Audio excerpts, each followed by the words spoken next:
We are going through a topic that is poultry farming. म्हणजे कुक्कुटपालनविषयी आपण माहिती घेत आहोत. आता याच्यामध्ये काय काय शिकणार आहे. First one is the introduction. Poultry farming म्हणजे काय, त्याचं डेफिनेशन काय, हे आपण फर्स्ट पार्टमध्ये बघितलेलं आहे. देन पोल्ट्री ब्रीडिंग, पोल्ट्रीमध्ये ब्रीडिंग कसं करायचं. Then poultry housing, poultry housing म्हणजे पोल्ट्रीचं शेड कसं असायला पाहिजे. Then broiler management of poultry, broiler म्हणजे जे आपण एग घेणार आहोत त्याचं मॅनेजमेंट कसं असायला पाहिजे. देन पल्लेट मॅनेजमेंट, त्याचं खाद्य मॅनेजमेंट कसं. देन लेयर्स मॅनेजमेंट, म्हणजे मांसासाठी आपण जी कोंबड्या वापरणार आहे त्याचं management. Then brooding of poultry, म्हणजे जे एंगवन्स आहेत, लहान पिल्लं आहेत, त्याची काळजी कशी घ्यायची. केजेस ऑफ पोल्ट्री, त्या आतमध्ये जी पिंजरे आहेत त्याची रचना कशी असायला पाहिजे, कुठल्या पद्धतीची असायला पाहिजे. Then incubation and hatching procedures, ती जी पिल्लं काढायची आहेत त्यांचं इन्क्युबेशन, त्याबद्दल आपण माहिती घेणार आहोत. Now we see about the poultry breeding. It refers to mating poultry birds for either maintaining or increasing the current flock or for selecting specific individuals for improvement in one or more characteristics. आपण poultry कशासाठी करतोय, त्याचं breeding कशासाठी करायचं आहे, that depends on कशासाठी करतोय. That is size मोठा असायला पाहिजे, त्याचं वेट जास्त असायला पाहिजे. देन एग प्रोडक्शन जास्त पाहिजे, मीट क्वालिटी चांगलं असायला पाहिजे, बिहेवियर, त्या कोंबड्यांचं बिहेवियर व्यवस्थित असायला पाहिजे. देन प्ल्युमेज, त्याचा कलरसुद्धा छान असायला पाहिजे. कोंब टाईप, म्हणजे वरती जो तुरा आहे तो सुद्धा छान पाहिजे. Or a combination of factors, म्हणजे ह्या सगळ्यांचं कॉम्बिनेशन व्यवस्थित असायला पाहिजे.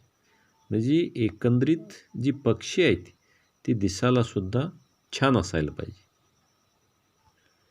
Then the common breeds of poultry birds. आता ही जी कॉमन ब्रीड्स आहेत, काही इंडियन ब्रीड्स आहेत आणि काही बाहेरची ब्रीड्स आहेत. The Indian poultry breeds provide good quality of meat but produces small sized eggs. Quality चांगली आहे पण त्यांचं जी अंड्यांचं साईज आहे ती लहान आहे. They have natural immunity against common diseases as compare to exotic varieties bred that is abroad which requires greater protection and immunization. म्हणजे आपली जी इंडियन ब्रीड्स आहेत, आपण गावठी पक्षी म्हणतोय किंवा कोंबड्या म्हणतोय, त्यांचं जी मटण आहे, मीठ आहे ते चांगलं आहे पण अंड्याचं साईज लहान आहे आणि त्याच्यामध्ये नॅचरल इम्युनिटी चांगली आहे. म्हणजे कुठलंही औषध द्यावं लागत नाही. आपण कुठं ऐकलं आहे की गावठी कोंबड्यांना डोस दिलेला आहे, नाही आहे. पण तीच एक्झॉटिक ब्रीड्स जी आहेत बाहेरच्या देशाची, आपण जी इम्पोर्ट करतो आहे, त्यांचं काय आहे, इम्युनिटी पॉवर कमी आहे. त्यासाठी त्यांना जास्त प्रोटेक्ट करावं लागते आणि डोसेस जास्त द्यावं लागते. म्हणजे ही इंडियन आणि बाहेरची जी ब्रीड्स आहेत ह्याच्यामध्ये फरक आहे. The chicken is commonly classified on the basis of its origin. आता ही कोंबड्या किंवा जी पक्षी आहेत ह्यांचं क्लासिफिकेशन कशावरून केलेलं आहे, हे कुठून त्यांचं किंवा ओरिजिन कुठं आहे त्याच्यावरून क्लासिफाय केलेलं आहे. आता जी अमेरिकन ब्रीड्स आहेत, प्लायमाउथ रॉक, त्या ब्रीडचं नाव आहे Plymouth Rock, Rhode Island Red आणि न्यू हॅम्पशायर. ही कशाची आहेत? अमेरिकन व्हरायटी आहेत. Then Asiatic Brahma, Cochin, Langshan. Then Mediterranean Leghorn, Minorca. Then English that is Cornish, Australorp, Sussex, Orpington. ही कशाची आहेत? इंग्लिश कोंबड्या आहेत. नाव दी इंडिजिनियस ब्रीड्स म्हणजे आपल्या भारतातली जी इंडिजिनियस व्हरायटी आहेत, जाती आहेत, दॅट इज असील, राजस्थान, आंध्र प्रदेश, उत्तर प्रदेश ह्या देशामध्ये ह्या कोंबड्या आहेत. देन बसरा, गुजरात आणि महाराष्ट्र म्हणजे आपली जी कॉमन आहेत ही व्हरायटीज. देन चित्तगोंग ही जी व्हरायटी आहेत, ईस्टर्न इंडिया. आणि कडकनाथ ही मध्य प्रदेश. आपण मधल्या काळामध्ये बराच फेमस झालेलं होतं कडकनाथ. त्याच्यामध्ये जी काळ्या कोंबड्या आहेत ही कडकनाथ आणि ही ओरिजिन आहे मध्य प्रदेश. म्हणजे मध्य प्रदेशच्या जंगलातली कोंबड्या आपण कलेक्ट केला आणि त्याचं ब्रीडिंग करून किंवा त्यांचं पालन केलेलं आहे. तेच एकदम काळी, त्याचं मटणसुद्धा काळा असते, त्याला आपण कडकनाथ म्हणतो. ही झाल्या आपल्या बाहेरच्या देशातली आणि इंडियन व्हरायटीज. नाव दी पोल्ट्री हाऊसिंग म्हणजे पोल्ट्रीचं शेड कसं असायला पाहिजे. Poultry production system should provide. आता त्या पोल्ट्रीमध्ये काय काय बघायचं आहे आपण. दॅट इज फ्रेश एअर, शुद्ध हवा असायला पाहिजे. क्लीन फीड अँड वॉटर, आपण जी खाद्य देतो आहे ते कसं असायला पाहिजे, क्लीन, आणि वॉटरसुद्धा स्वच्छ असायला पाहिजे.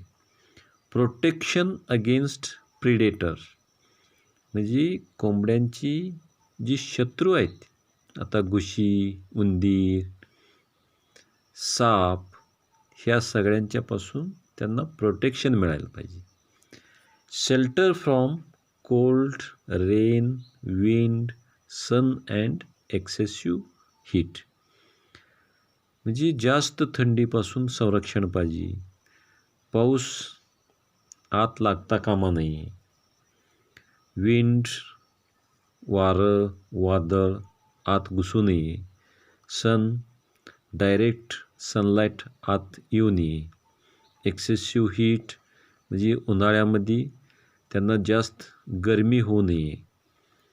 देन सोर्सेस ऑफ हीट म्हणजे जी लहान बर्ड्स आहेत त्यांना गरमी पाहिजे लागते. त्यासाठी आपण बघितलेलं आहे की पोल्ट्रीमध्ये जास्त बल्ब सोडलेले असते, साधी बल्ब, त्याच्यातून एक हीट जनरेट होत असते. And also basically the birds need to able to grow म्हणजे त्यांचं वाढ व्हायला पाहिजे, त्यांना झोप व्यवस्थित असायला पाहिजे आणि दे ले एग्स इन कम्फर्ट म्हणजे त्यांना अंडी घालण्यासाठी कम्फर्ट असायला पाहिजे.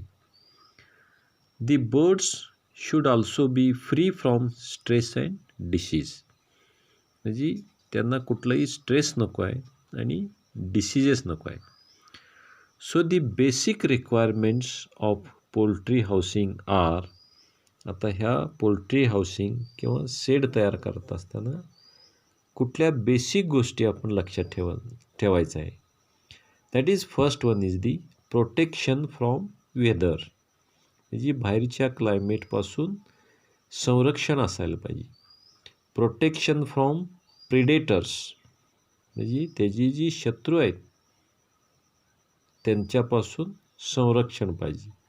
इनफ स्पेस, आत जास्त जागा असायला पाहिजे, नाही एकदम कमी जागा आणि जास्त कोंबड्या असं नको आहे. ॲडिक्वेट व्हेंटिलेशन, म्हणजे त्याच्यामध्ये हवा खेळता असायला पाहिजे. अ क्लीन एन्व्हायरमेंट, तिथलं जे आतलं जे एन्व्हायरमेंट आहे ती स्वच्छ पाहिजे. Access to dust bathing facilities, म्हणजे रस्त्याच्या कडेला असेल आणि त्यांना जास्त धूळ लागत असेल तरीसुद्धा त्याच्यापासून संरक्षण असायला पाहिजे.